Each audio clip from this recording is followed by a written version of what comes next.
En tan solo 11 meses, un solo grupo político y desconocido hasta la fecha ha conseguido aunar a muchos españoles descontentos con la situación actual del país. Y es que Podemos ha llegado pisando fuerte y ha conseguido conectar con gran parte de la sociedad. Esto ha provocado cambios en las encuestas y los resultados hablan de una fuerte abstención y un importante descenso de votos en los partidos políticos imperantes hasta la fecha. Por todo esto y por mucho más, esta noche en La Lupa analizamos si ha llegado o no el fin del bipartidismo a Sevilla. Comenzamos contando un dato alarmante, y es que 6 de cada 10 jóvenes españoles planean emigrar en busca de empleo, dadas las escalofriantes cifras de paro que tenemos. Una situación pesimista si tenemos en cuenta que esta generación será la que lleve el peso electoral en los próximos años. Mala, fatal, porque tenemos un gobierno tanto central como autonómico, el autonómico peor que el central, que está tirando por tierra todos los derechos de los jóvenes. Un poco complicado porque no hay salida profesional. Muy mal. Complicado, ¿verdad? Muy complicado, se están yendo casi todos, se están yendo fuera casi todos y muy mal. La verdad es que está bastante mal porque es difícil encontrar trabajo ahora. La situación está clara, y es que este estado de ánimo es una infección que no solo padecen los jóvenes, sino adultos y mayores de 45 años. Vamos, y los que no son tan jóvenes. La gente mayor también de 45 y 50. En general, fatal. La gente quiere personas que vayan a durar bastantes años, que no tengan bajas por enfermedades. Peor. 45 años no vales para nada, 35 tampoco vales para nada. Prácticamente igual que para los jóvenes. Sin duda, España atraviesa un descontento social que, según las encuestas, los partidos políticos no están sabiendo canalizar y que de momento está generando dos reacciones, una de ellas la abstención. Yo no voy a votar. Sí, del tirón. Creo que hay mucha gente que no va a votar. Pues yo creo que la gente no va a votar, sinceramente, porque la gente está... La verdad que estás harta de los políticos, estás harta de todo. Y otra, la desconfianza en nuestros dos grandes partidos políticos, dada la vaga actuación contra los numerosos casos de corrupción en el país. Ninguna. La corrupción está haciendo mucha mella en todos los partidos.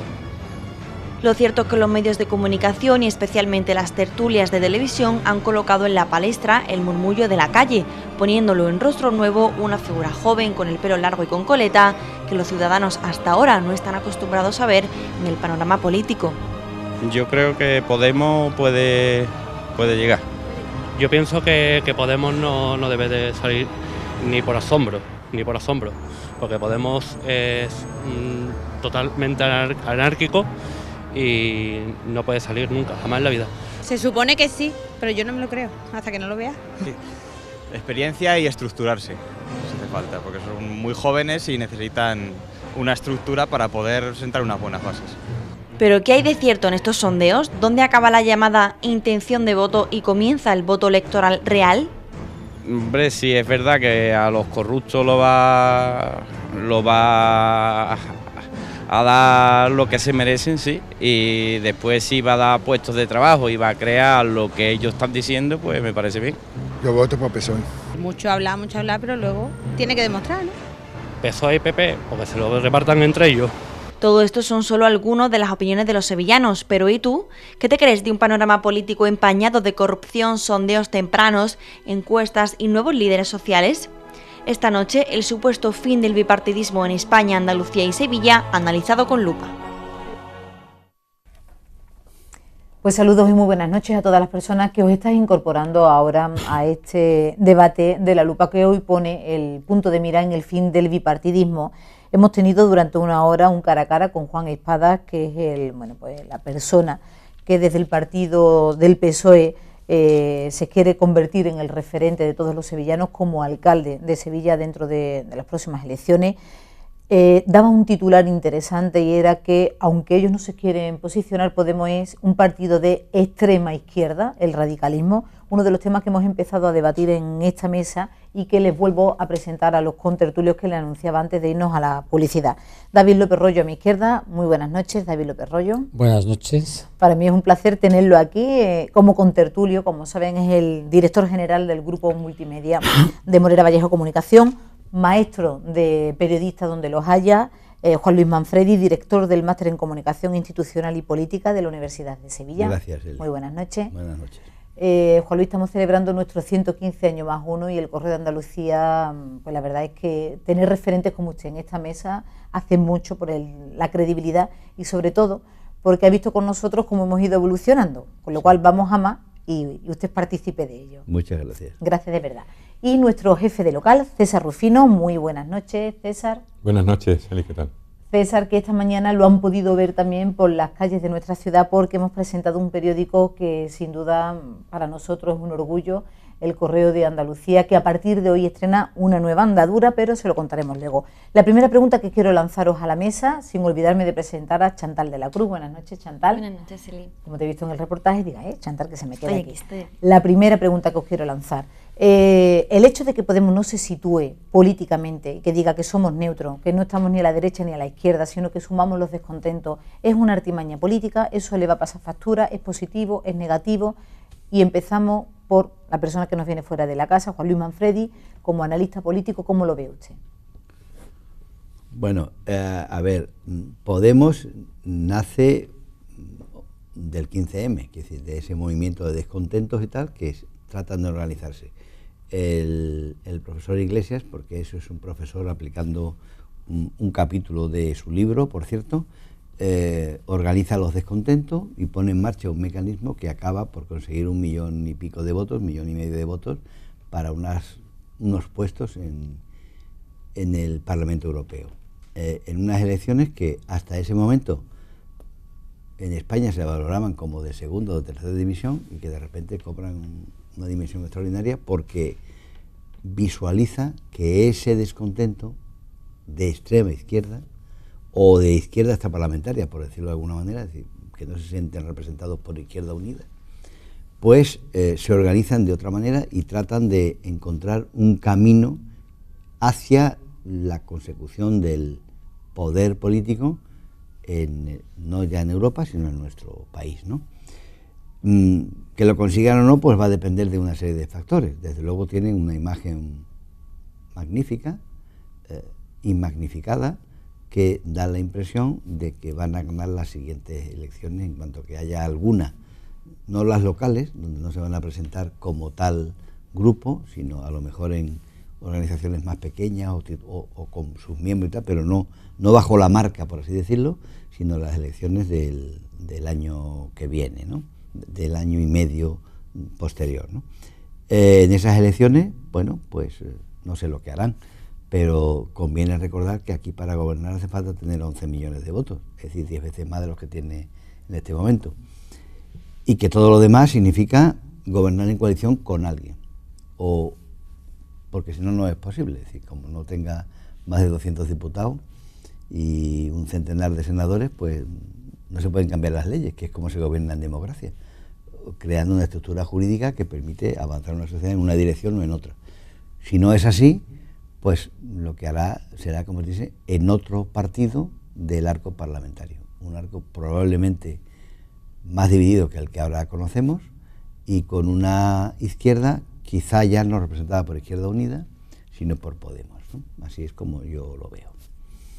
David. Yo coincido prácticamente con lo dicho. Considero que Podemos tiene todavía un recorrido que hacer de un año largo, donde tiene que presentar a la sociedad un programa realmente creíble desde 4 ámbitos que para mí son irrenunciables: el valor que le da a la democracia y a las instituciones, que si yo me atengo a lo que predican, entre comillas, a lo que dicen, pues ciertamente creo que le dan muy poco valor, porque decir que en este país no hay democracia, que este país es un país solamente de corruptos, que este país no tiene prácticamente nada positivo y todo es negativo, no es cierto. Llevamos 35 años de democracia, tenemos un sistema sanitario, educativo, de pensiones, hemos hecho infraestructuras y por lo tanto hemos apostado o han apostado los políticos que han tenido y tienen la representación por servir realmente a la sociedad y al bien común.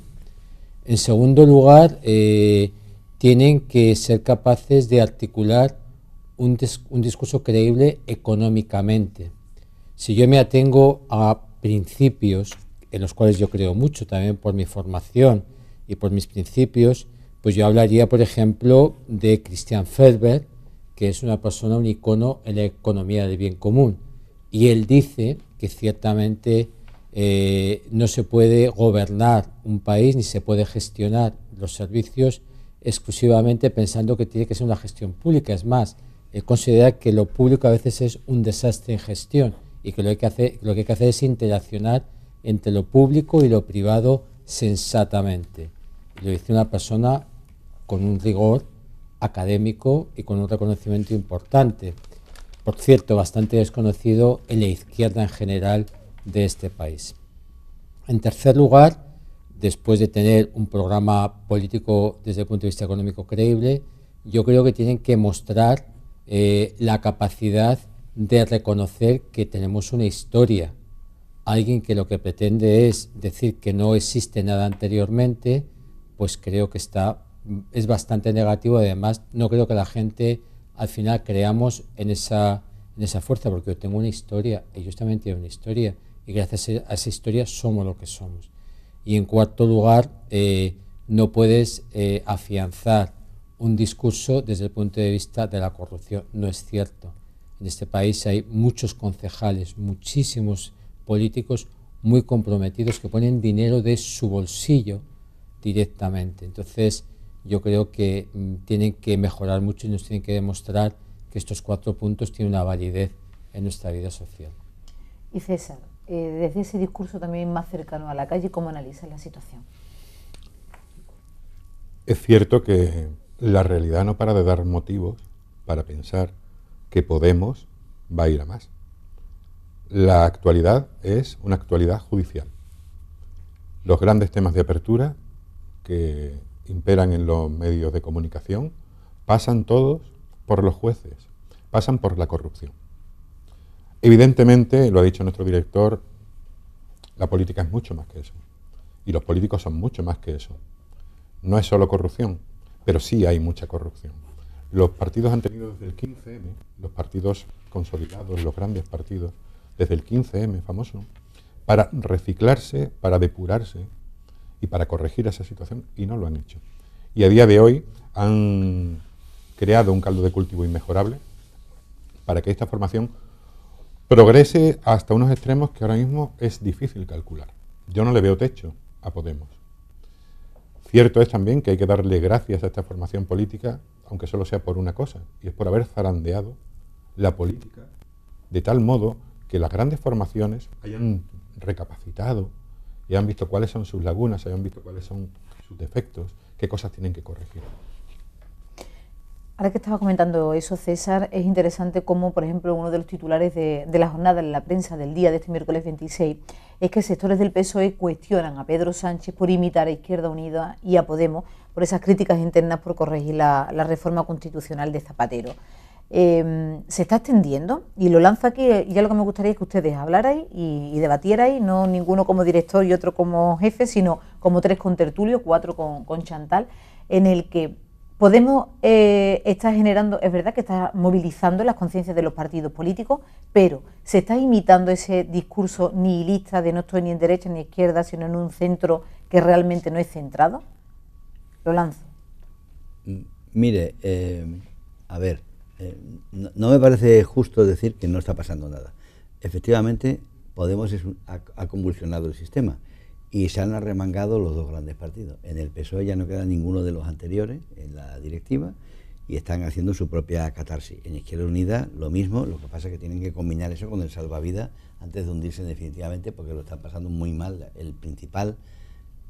La principal víctima de Podemos es Izquierda Unida, porque es ahí donde están sus votos, sus posibles votos. El Partido Popular lo ve más lejano, pero se está poniendo las pilas también.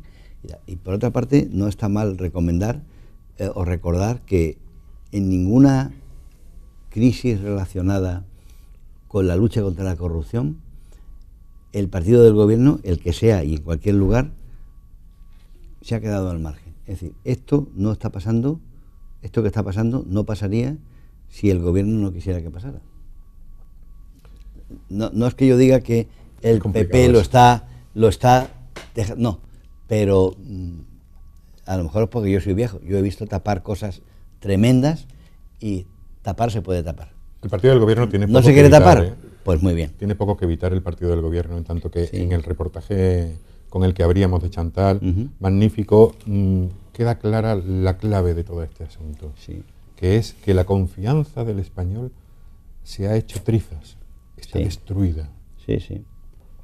Pero yo, sin embargo, valoro que estamos en un Estado social de derecho y que gracias a que... si no, no se descubriría nada.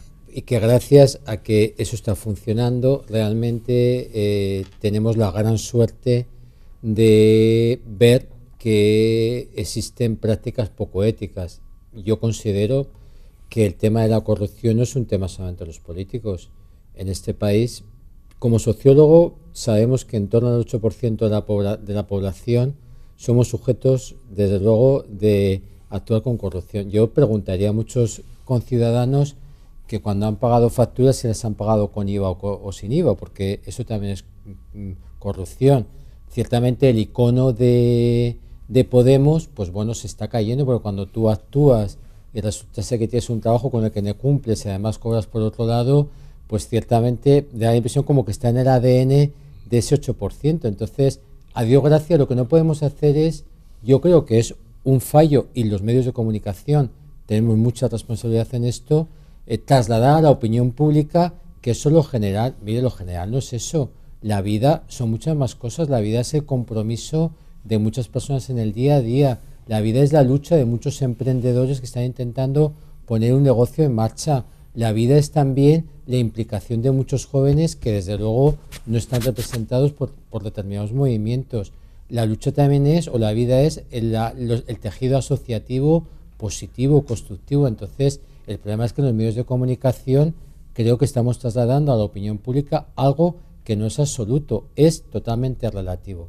Y esto es muy importante dejarlo, porque si no, nos estamos equivocando. Pero cuando se pasa hambre, y lanzo otra pregunta a la mesa, cuando hay 1 de cada 3 andaluces que están en una situación de exclusión social, los informes de Cáritas, que bien conocéis todos, nos dan una radiografía alarmante, no hay tiempo para esperar, y quizás Podemos es esa huida hacia adelante. Chantal de la Cruz, en las redes sociales, ¿qué se está contando? Sí, por ejemplo, José dice: un brindis por los votantes del PP y del PSOE que han decidido cambiar a otros para acabar con el extenuante bipartidismo. Ánimo, que les queda poco.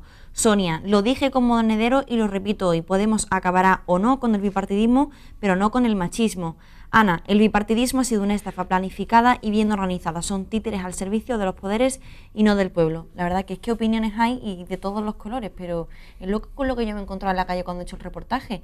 Hay gente que no tiene ningún tipo de confianza y hay otro sector de la población pues que dice, pues sí, el discurso es muy bonito, pero a la hora del voto real yo no sé si me fui al 100%, porque los que han sustentado la democracia durante estos 35 años han sido 2 partidos políticos, y de esta gente, por un discurso muy bonito que tengan, pues no me fío. Eso es lo que me he encontrado en la calle. Con permiso. Claro, en su casa.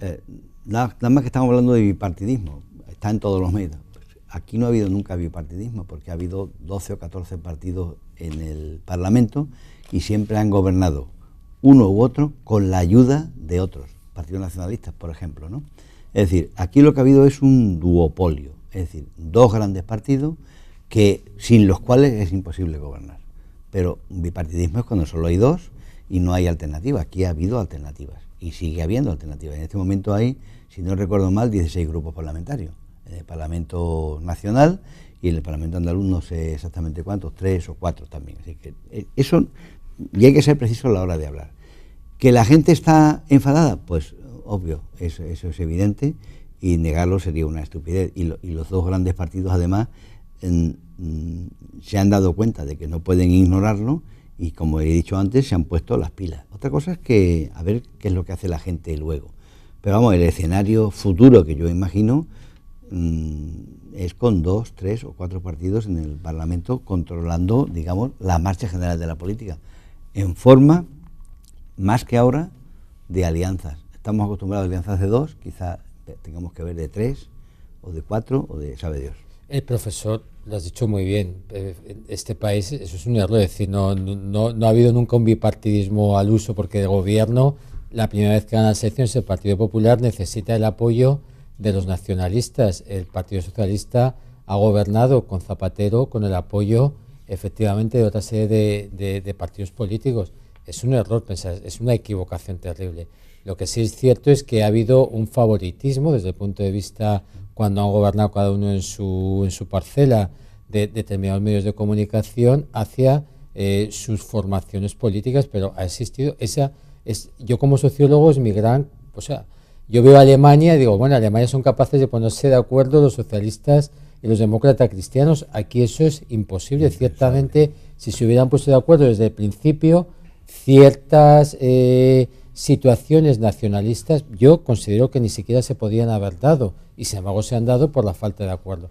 Yo lo que sí considero, y a mí esto me preocupa, y yo se lo digo constantemente a las fuerzas políticas, pónganse ustedes de acuerdo en 4 cosas: al Partido Popular y al Partido Socialista, y son incapaces. Espadas ha dicho que eso es imposible, y sin embargo con el Partido Popular, y sin embargo Pedro Sánchez yo creo que se ha equivocado terriblemente diciendo que él estaría dispuesto a pactar por Podemos. ¿Qué confianza me da a mí un líder político que le hemos renovado la confianza y ya con antelación dice que se va a poner de acuerdo? Pues es falta de credibilidad en su propio proyecto, que es el tuyo, ¿no? Pero bueno, yo creo necesariamente el problema del desempleo, efectivamente, pero yo escucho a Podemos, que no dice absolutamente nada, escucho al PP y al PSOE y dicen algo, pero a mí lo que me gustaría, inclusive con Izquierda Unida, oye, se sentan, vamos a ver qué plan de choque tienen ustedes para Sevilla, para Andalucía, y si hablamos a nivel nacional, a nivel nacional.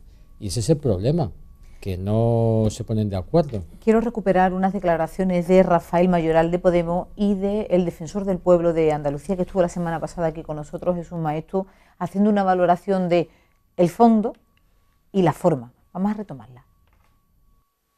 El discurso suena muy bien, encaja en mayores, en pequeños, en medianos, etcétera.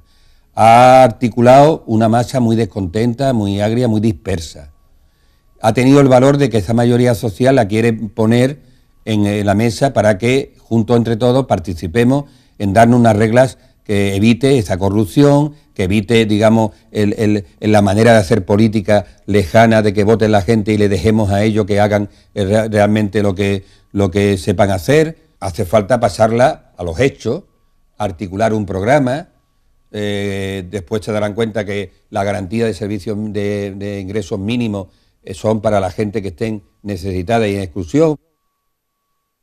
Estamos trabajando en el desarrollo de una campaña que ya se inició bajo el lema Su odio, nuestra sonrisa, que viene a dar respuesta a esa campaña de infamia que entendemos que se está extendiendo contra Podemos a la vista de que existe una voluntad de cambio, y queremos hacer copartícipes al conjunto de la población en lo que tiene que ser una propuesta de país. Y nosotros creemos que existe la voluntad de cambiar este país, y queremos que esa voluntad de cambiar ese país no se quede única y exclusivamente en las personas que estamos haciéndonos públicas, haciéndonos portavoces de este proceso que se llama Podemos, sino queremos abrir un proceso de movilización social que se va a concretar en el aniversario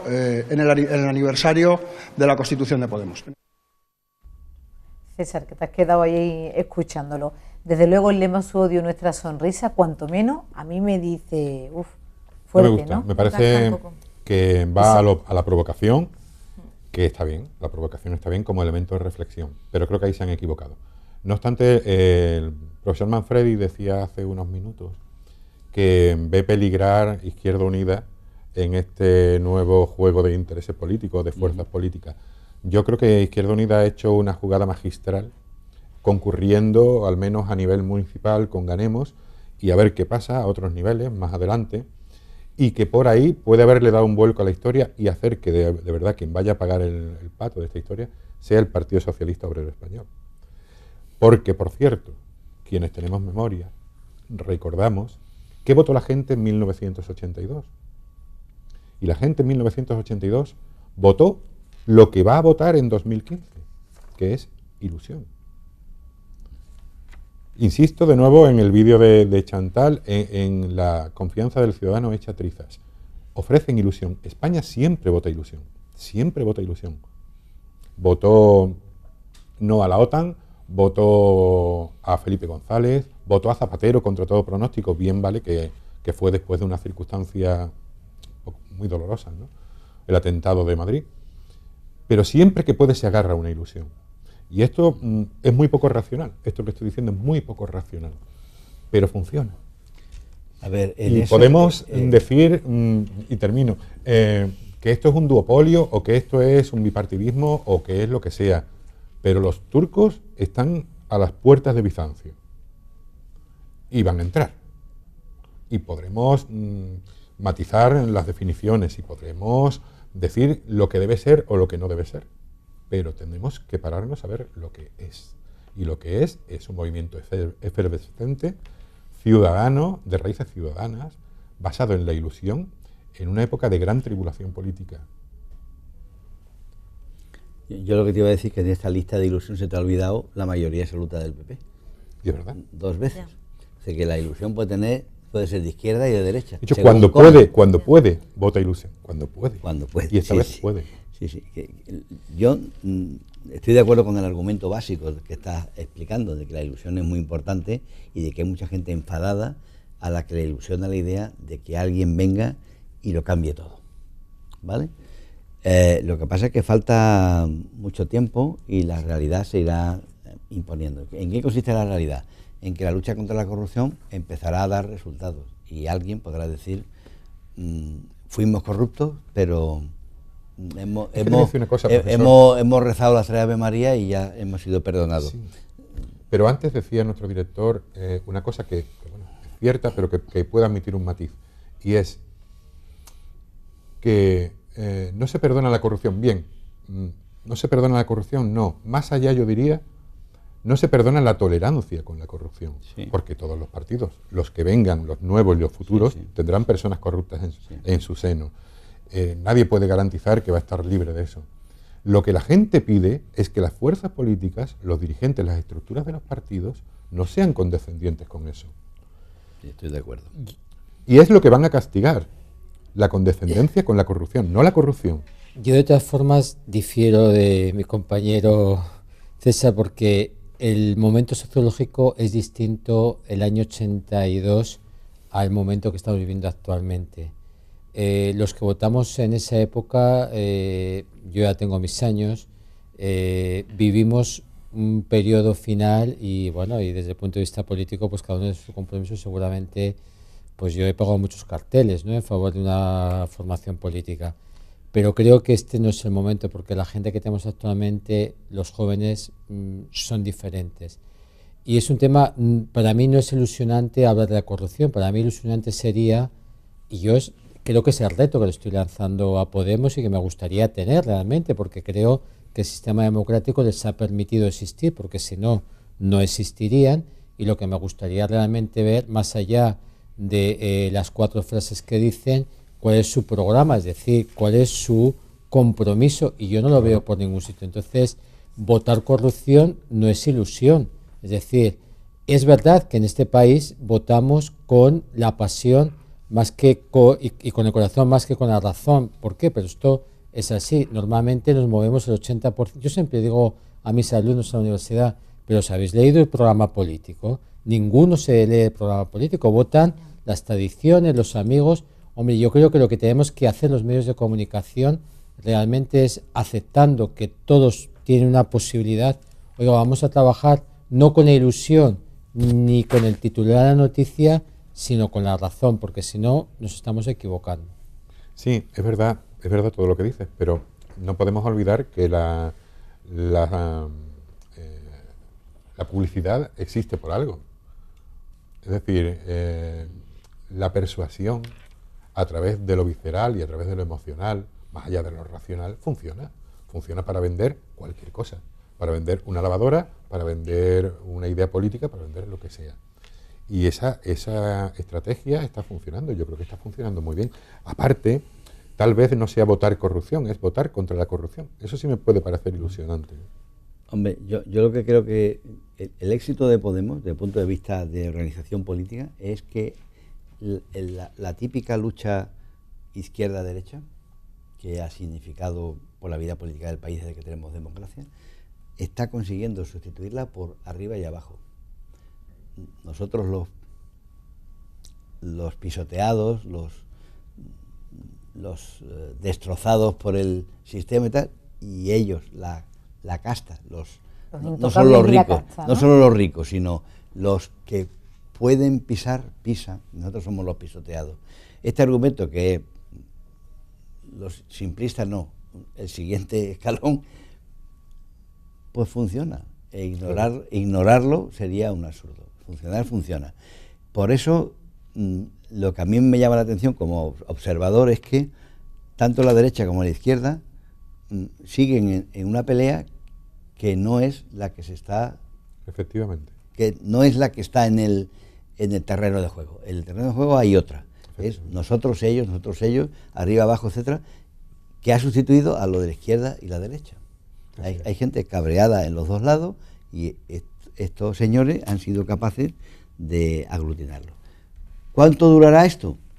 Pues esa es la gran cuestión.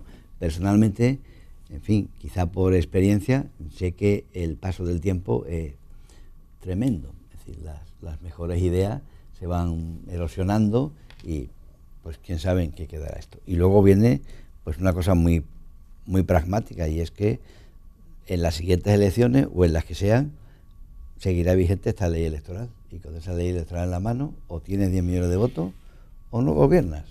Esto es así. Sí, bueno, también al PP en su momento, cuando era Alianza Popular, se le dijo que tenía un techo de votos que hacía imposible su posibilidad de gobernar. Y luego no fue verdad. Y ha gobernado incluso con mayoría absoluta. Sí, sí. Entonces, esas cosas son relativas, pero es cierto que 11 millones de votos son difíciles de conseguir, y para Podemos especialmente, porque Podemos tiene muy duro el asunto de las alianzas. Pero también, César, porque ideológicamente cambian, o sea, tienen que evolucionarse. A mí me parece, yo creo que, yo sí que estoy convencido que a día de hoy el partido Izquierda Unida lo tiene muy complicado, Vamos a ver el joven Garzón, que es capaz. A mí me ha gustado escuchar el otro día que Podemos no tiene programa y por lo tanto él no se plantea el trabajar con Podemos. Entonces, pero Izquierda Unida, yo creo que el concurrir en las elecciones con Ganemos, vamos a ver quién está detrás de Ganemos. Yo todavía no lo tengo muy claro. Entonces, a mí me da la impresión que ese entre 11 y 15% de votos Podemos, que es la izquierda con algún descontento, perfectamente los puede tener, pero efectivamente tiene que tener 10-11 millones de votos para gobernar. Y entonces también el posicionamiento de los partidos tendrá que ser el que sea. Y por otro lado, yo sí que creo que en la renovación de los partidos, y aprovecho lo que nos decía el profesor, creo que el PP necesita ciertamente una renovación.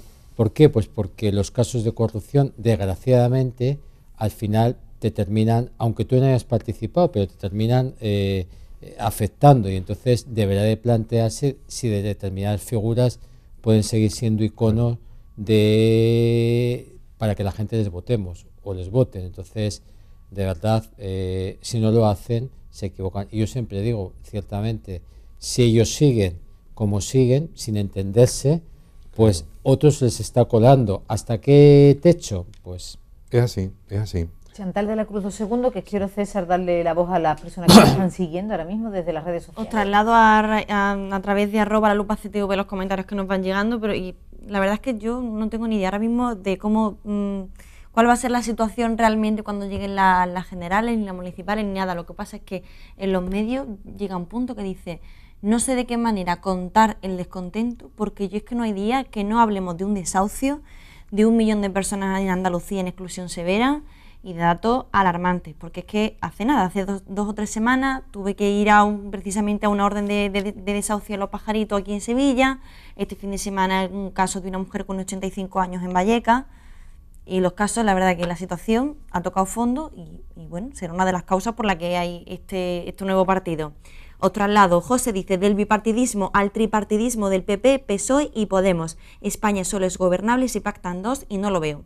Javier dice: estoy convencido de que el cambio en España vendrá desde la moderación de la sociedad civil, no desde el bipartidismo o populismo. Y Blas nos dice: la ceguera del bipartidismo arrastra a España al abismo comunista. @lalupactv. Os lanzo otra pregunta, ese último comentario también está en la calle. Cuando dicen su odio, nuestra sonrisa, los que hemos viajado por América Latina, suena a eslogan dictatorial. Es decir, el otro, el enemigo, como está diciendo también el profesor Manfredi, de los que están arriba y los que están abajo, esa dicotomía fácil de la casta y los intocables que somos los pobres desgraciados, que estamos incluso en esa bolsa de la pobreza a pesar de que estemos trabajando. ¿Qué tenemos que hacer para mandar un discurso en el que se le diga a los partidos políticos, como estaba diciendo el Papa, y por eso estoy enlazando ideas porque se nos va acabando el tiempo y yo quiero lanzar este tema? Incluso la Iglesia, que parecía que era una institución, y lo hemos hablado en alguna otra ocasión, Juan Luis, con unos 2000 años de historia, muy difícil para que pudiera evolucionar, y llega un líder y dice que la opulencia es insostenible y pide basar la política en la dignidad humana. Tanto es así que incluso Pablo Iglesias, por Twitter, plantea que interviene el Papa en la Eurocámara y defiende los derechos humanos y sociales como base de la dignidad. Bravo. A mí esto me preocupa mucho. Es decir, o de verdad la Iglesia está teniendo un líder y ahora Podemos está siendo inteligente y dice, yo creo que de aquí también puedo chupar, por decirlo de alguna manera, o ¿cómo lo estáis analizando ustedes? Cuando Podemos dice, porque es verdad que se habla aquí que Podemos no tiene programa, pero cuando Podemos dice que el hambre es una prioridad por encima de cualquier otra cosa, eso es programa. Eso es posicionamiento. ¿Y cómo se hace, César? Porque pero, César, el problema no es el hambre. Pero César, eso también lo hace el resto de los partidos. Es decir, los partidos políticos en democracia como estamos están respondiendo, están preocupados por la situación de pues de desnutrición que están teniendo nuestra población. No es cierto que solamente sea una preocupación. A mí me preocupa nuestro eslogan porque yo, que he tenido la suerte de viajar por toda América Latina, hombre, si el ejemplo es Cuba y es Venezuela y es el actual Bolivia y es el actual Ecuador, pero vamos, si es Cuba y Venezuela, yo no quiero como español eso para los españoles, o sea, con toda claridad, quiero sociedades democráticas y participativas. Entonces, claro, si el ejemplo es ese, pues yo creo, bueno, me parece muy bien, yo por eso aspiro o tengo la esperanza de que si llegan un día a poder gobernar cambien radicalmente, pero eso significará que internamente va a tener que hacer una limpieza y una tensión muy grande, ¿eh? O sea, lo harían. Hombre, también hay que tener en cuenta que si todos compartiésemos la misma opinión, pues, sí, el que está en su casa diría, a ver qué están poniendo en otra. Hay que hacer un poco el juego, ¿no? Pero sí es verdad que, siendo cierto todo lo que estáis comentando, que creo que nuestras aportaciones lo que hacen es complementarse y matizarse unas a otras. En el fondo, y pese a que existe un cierto compromiso de las grandes formaciones políticas, cierto compromiso por resolver los problemas sociales. Y sí, también de otras fuerzas políticas, de UPD, Ciudadanas, Partido Andalucista, es decir, que no hablamos, pero todas, están. Incluyelas todas. Más peligroso incluso que Podemos, que en el fondo, bueno, pues es un partido que si no nos gusta como lo hace, en 4 años pues lo echamos. No hay absolutamente ningún peligro, ¿no? Y además el ejercicio del poder matiza y modera todas las ideologías, ¿no? Como bien sabéis. Pasó con Felipe González en el 82, que llegó con la revolución y acabó pues como acabó, ¿no? En cuanto a los cajones. Entonces, eso me preocupa menos, porque todo eso tiene arreglo, me preocupa menos que la, iba a decir absoluta, casi absoluta impermeabilidad de las fuerzas políticas mayoritarias a los problemas de la sociedad. Eso me parece gravísimo. Coincido contigo. Y que llevan años sin arreglarse y sin encarar ese problema realmente, con sinceridad. Pues eso tiene mucho que ver con lo que ha dicho el Papa ahí. Estoy en desacuerdo con este titular porque se han dejado las cosas más importantes, que es que lo que le ha recordado a Europa es que tiene que recuperar los valores fundamentales sobre los que se fundaron Europa, que no fue precisamente para el desarrollo del capitalismo salvaje, sino para liberar al continente después de 2 guerras terrorífica y la última que lo barrió de todo, para recuperar una serie de valores. Lo que pasa es que esos valores hoy no se usan porque se llamaban valores cristianos y hoy no se usan. No se usa porque, bueno, no es políticamente correcto, hay que ser laico, distanciarse de las posiciones de la Iglesia, etcétera, etcétera, pero los valores cristianos son sencillamente no al capitalismo salvaje, sí a la igualdad social, dentro de que cada uno debe de utilizar sus recursos y sus posibilidades de la mejor manera posible, etcétera, etcétera. Una serie de cosas que el Papa ha recordado hoy al Parlamento Europeo y a la propia Iglesia, que también lo había olvidado. Entonces, el Papa no está haciendo más que, digamos, mirar los capítulos traseros, los capítulos no leídos al parecer por la propia Iglesia y por el Parlamento o por las fuerzas políticas o sociales europeas. ¿Cómo va a ser mejor ser camarada o compañero que ser hermano?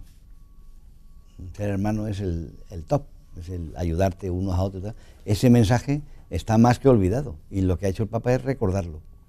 A mí me gustaría, por el mensaje del Papa, efectivamente, daos cuenta qué dice el Papa. Un mensaje de aliento para volver a la firme convicción de los padres fundadores de la Unión Europea, exacto, los cuales deseaban un futuro basado en la capacidad de trabajar juntos para superar las divisiones, favoreciendo la paz y la comunión entre todos los pueblos del continente. Y a mí me gustaría, ya que lo ha dicho el profesor, el domingo anterior salió una tribuna preciosa de Miguel Ángel Millán.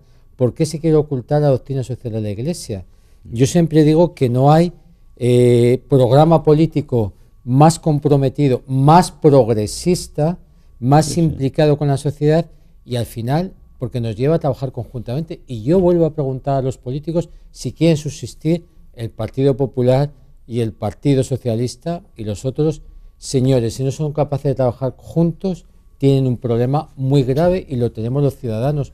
Porque como muy bien decía César, no han resuelto problemas, y yo entiendo, 5 millones de desempleados, evidentemente, cuando de esos hay 2 millones y pico que tienen que ir a Cruz Roja, a Cáritas, a las hermandades, a comer todos los días, pues ciertamente... Es que algo no va bien. Algo no va bien. Claro. Nos hemos quedado César y yo los dos mirándolos por la doctrina social de la Iglesia, y yo al menos lo lanzo aquí, que como moderadora no debería, pero os digo, a ambos dos, la Iglesia ha estado también mirando un poco hacia otro lado en algunas cosas que estaban ocurriendo en la sociedad, y ha habido un cambio radical. Es decir, cuando ahora mismo las personas y la sociedad está apoyando como líder al Papa, es porque realmente el discurso del Papa está mucho más sensible a lo que ocurre en la base de la sociedad de lo que ha estado en las últimas décadas la Iglesia. Pues sí. Es decir, algo un poco provocador. Dilo, por favor. Pero a mí me resulta tremendamente emocionante que el Papa sea tan cristiano. Sí, es verdad. Es un título estupendo, me encanta. Me resulta emocionante que haya un cristiano en el Vaticano vestido de blanco. Yo me acuerdo que en una entrevista que le hicimos a David, no lo digo como director, que si no parece que no le puedes llevar la contraria, en un cara a cara le decía, ¿puedes ser cristiano y de izquierda? ¿Y qué contestaste? Que sí, perfectamente. Perfectamente. No tienes más remedio por Pero dentro. la historia... Que el cristianismo no es de derechas, ¿eh? El cristianismo es una subversión. Otra cosa es que la Iglesia, ahora nos vamos a animar, o algunas iglesias, sean de derechas. Pero el cristianismo, si tú lo lees bien, por favor. Pero una cosa es lo que se lee y otra cosa es lo que se aplica. Exacto. Sí, sí. Eso, no solo la Iglesia, ¿eh? En Cuidado. todo, claro. Sí, por eso a mí es que me llama la atención que al final Podemos esté haciendo uso del discurso de la Iglesia. No. Es un discurso marxista puro y duro. Por favor. Que Pablo Iglesias tuitee un discurso del Papa, a mí como comunicadora me hace pensar que está queriendo cambiar el ADN de su discurso. Lo está utilizando. Hombre, este autobús que va casi lleno me subo. Está claro, ¿no? Pero vuelvo a decir lo de antes, podemos ponerle los nombres que queráis, pero como nos quedemos en el debate de los nombres, sí. Porque se acabó, no pero es... ¿Son rojos, son marxistas, son galgos o son podémicos? Son inteligentes porque ellos dicen que no son de ninguna fuerza. Y saben que está al lado del Papa, hombre, lo cita Obama, no solamente Obama, muchos congresistas en la Casa Blanca como referencia. Pero claro, eso como se vio cuando alguno de Podemos, cuando le preguntan, dice, por ejemplo, que él va a derogar la Semana Santa, o va a quitar la Semana Santa porque es anticonstitucional. Pero bueno, pero lo ha dicho. Pero César, alguien que gobierne y que tenga, y como tenga cierto poder dentro del partido, de su partido, el que acaban de constituir, es un peligro porque son capaces desde la locura. Pero tú te acuerdas, de cuando legalizaron el PC? Porque es que la discusión era la misma, ¿eh? Pues yo me acuerdo perfectamente. Cuando legalizaron el PC, esta gente quita la Semana Santa, eso se decía en Sevilla, ¿eh? Pues La entonces gente- que lo sean han más dicho ellos. coherentes. Y han estado gobernando en el Que ayuntamiento. sean más Es decir, coherentes y que no digan cosas que evidentemente por respeto a la, bueno, por respeto al otro, lo que estamos diciendo, como si alguien quiere llevar un burka en su sano juicio y eso no atenta contra. en su sano juicio hay muy poca gente que quiere llevar un burka. ¿Y por qué en su sano juicio una persona se somete a una operación para aumentarse el pecho? Pues no sé. Es decir, si nos ponemos a hablarnos En de todo las caso- dictaduras, de la estética, de la moda y de la cultura. No, en todo caso, la persona que decide operarse el pecho o operarse los labios o lo que sea, tiene la opción de no hacerlo y la elige libremente. La persona que se pone un burka... ¿En Sevilla? esto ¿Paseando es- por Sevilla? Yo en Sevilla he visto muy pocos burkas. Hemos He visto- visto personas con pañuelos. Eso no es un burka. Vale, eso perdona. forma parte En del la atuendo melfa, por decirlo cultural, de alguna manera, la de- melfa de los saharauis, de saharaui, los... verdad, lo he dicho mal, eso perdona, sí, el perdona. pañuelo es una prenda de vestir, un complemento en el mundo musulmán, sobre todo en el norte de África, que embellece, si se quiere, pues, a la mujer, ¿no? Porque te tiene No que le- quitar muchos El problemas de que burka ponerme es para el una día mesa de siguiente. camilla. El burka no solamente te hurta el perfil, te hurta la silueta, te hurta la mirada, te hurta el alma, te la roba. El burka te dice, tú no eres nada, te tapo. El burka convierte a las personas en un fantasma. ¿Sabéis lo que son los fantasmas? ¿Sabéis por qué llevan sábanas blancas? ¿Por qué están tapados? Los fantasmas están tapados porque la tradición nos dice, hay que tapar aquello que no debemos ver porque nuestra alma se resiente. Vamos a taparlo, no debemos ver esto. Eso es lo que pasa con la mujer en determinadas culturas. Me he querido Y ya está bien de decir, y eso es aplicar- religión. Eso y no es aplicar religión. ese término. No es religión. Otro debate, sin duda, con este tema. Chantal de la Cruz, terminamos ya la última ronda de. Sí, bueno, de hay tweets. muchos comentarios, pero quería recuperar precisamente esa pregunta que nos hacía un tertuliano más de La Lupa en su casa, que nos decía, preguntándole directamente a Juan Espada, le preguntaría qué opina de Podemos y su repulsa a las fiestas religiosas como la Semana Santa. Espero que Juan las apoye. O sea, que qué comentarios y opiniones, la verdad, que hay de todos los colores. Y Como sin última duda ronda de valoraciones, y Chantal de la Cruz, muchas gracias de verdad por estar aquí con nosotros. César Rufino, me ha gustado mucho tu valoración sobre los burkas, por favor, lo estaba diciendo, con el debate que hemos tenido, no sé si lo has podido ver, cuando una chica decía que estaba Sí, lo en he contra de la campaña porque atentaba contra, bueno, pues su libertad cultural, nada que ver con el tema del burka. Nada. Hablaremos algún día de ese asunto porque me parece muy interesante. Para concluir, un titular tuyo. Lo he dicho, es tiempo de revoluciones. Allá quien no esté preparado. Es potente, ¿eh? Yo le quitaría la R. Estamos en evoluciones. La sociedad ha cambiado, estamos ante un nuevo momento histórico. Seamos responsables. Es un honor teneros de contertulios, de verdad, porque sois todos fantásticos. César, esta mañana has estado en la calle, hoy me lo vais a permitir, Juan Luis, Sí. que bueno, que estamos contentos porque celebramos nuestro 115 más un año más. ¿Cómo lo ha recibido la gente en la Maravilloso, calle? El hecho de que aquí, esta que estamos hablando, Chantal de la Cruz también ha estado en la calle, hemos cogido 10 puntos de la ciudad para decir, tenéis que conocer nuestro nuevo proyecto, nos sentimos tan orgullosos de lo que estamos haciendo, que queremos mostrarlo y además en sinergia con personas del decano, de la televisión, del periódico, los comerciales, todo el mundo diciendo, esta es nuestra marca, somos 107 personas las que estamos trabajando en el Correo de Andalucía y os lo queremos mostrar. ¿Con qué te quedas de anécdota divertida que os habéis puesto muy serio al final? No, en serio, en absoluto. Me encanta cómo ha recibido la gente el Correo de Andalucía en la calle, porque es una asignatura pendiente del periodismo. Volver a la calle. Eso lo sabe mejor el profesor, Sí, no, mejor sin no, duda, igual que tú. por veterano periodista y por profesor. La gente ha recibido la noticia de que el Correo de Andalucía vuelve a la calle, de que hablamos de los barrios, de que hablamos de las cosas que le interesan, que salimos de los despachos. Por supuesto que los visitamos porque hay que hablar de todo y hay que dar noticia de todo. Pero volver a hacer trabajo de calle, salir de las redacciones. Teníamos hace tiempo un subdirector en el Correo, leonés, magnífica persona y gran amigo mío, Teo Brugos, que decía, una mañana voy a llegar al Correo y voy a coger la tijera y voy a cortar el cable del teléfono. ¿Qué hacen 15 personas trabajando en la redacción? A la calle. A la calle. Y decía Hernández Rodicio, director que fue del Correo también, cuando entro en la redacción por la mañana y veo a 15 periodistas sentados, sé que el periódico del día siguiente va a ser muy malo. Qué bueno. Hay que salir a la calle, hay que estar en la calle, hay que estar con los problemas de la gente. Y el ciudadano esta mañana, cuando ha visto que estábamos con él, que no eran comerciales, que no eran azafatas, que éramos los periodistas que por la tarde nos sentamos a hacer, los que estábamos allí contándole lo que estábamos haciendo, abriendo el periódico, abriéndonos en canal, ¿no?, para enseñarles nuestras tripas y nuestro corazón y nuestra alma, lo han recibido muy bien. Contigo nos contaban los compañeros que te reconocían, ¿no? Sí, ha sido muy divertido porque sí que es verdad que cuando sales a la calle a contar algo, pues muchos ciudadanos se creen que se lo estás vendiendo. Entonces había un pequeño sector de la población que era muy reacio, pero ya se acercan y decían, sí, que yo sé quién eres porque te veo en la tele. Entonces ya se acercaban ya con más tranquilidad, ¿no? Mira, este es Leo Correo.